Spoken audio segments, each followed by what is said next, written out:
তো তেল দাগাবো তাই ফ্রাই প্যান বসিয়ে দিয়েছি। আমি ফ্রাই প্যানে তেল দিয়ে দিব আর কিছু ফোড়ন দিব, মানে যেটা আমরা আচারের সাথে ব্যবহার করি। তো তেলটা গরম হয়ে গেছে, আমি এখানে কিছু মশলা নিয়ে নিয়েছি আর এটা ফ্লেভারের জন্য অনেক দারুণ হবে। তো এটা একটু যখন কড়া হয়ে যাবে তখনই আমি এখানে পেঁয়াজটা দিয়ে দিব। এটা একটু লাল করে নেব আমি তেলের মধ্যে ফ্লেভারটা বের হওয়ার জন্য।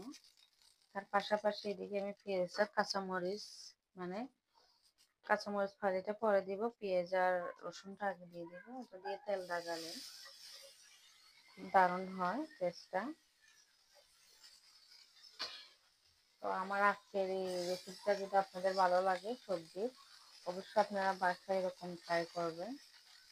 পেঁয়াজটা লাল হয়ে গেছে আর ফোড়নটা তো গ্রানটা খুব বের হয়েছে, এই পর্যায়ে আমি নামিয়ে নিয়েছি। এখন আমি পাতিলটা বসাই দিব আর পাতিলে আমি ফোড়নটা ঢেলে দিব। সেটা অনেকে তেল দাগানো বলে, আমাদের সিলেটি ভাষাটাকে দাগনি বলে।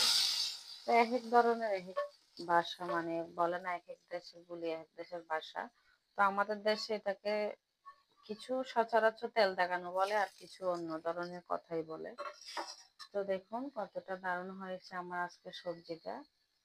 যদি এরকম সবজি আপনাদের কাছে ভালো লেগে থাকে অবশ্যই লাইক কমেন্ট করে জানাবেন কেমন হয়েছে। দিয়ে দিব আমি কয়েকটা কাঁচামরিচ ফালি, রান্নার শেষে দিলে এটা গ্রানটা খুব ভালো লাগে। তেল দাগানোর সাথে খেতেও কিন্তু খুব টেস্ট হয়। আপনি গরু গোস্ত দিয়ে এতগুলা ভাত খেতে পারবেন না যতটা টেস্ট হয়েছে আমার আজকের এই সবজিটা। যদি ভালো লাগে এরকম হেলদি খাবারটা বাসায় বাচ্চাদেরকেও খাওয়াবেন, নিজেরাও খাবেন। খুব দারুণ একটা শীতের সবজি রান্না করেছি, রুটি পরোটা যে কোনো জিনিসই খেতে খুব দারুণ।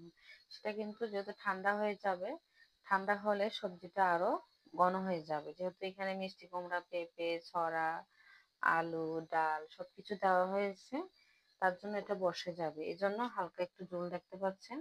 কেমন হয়েছে আমার সবজিটা অবশ্যই জানাবেন।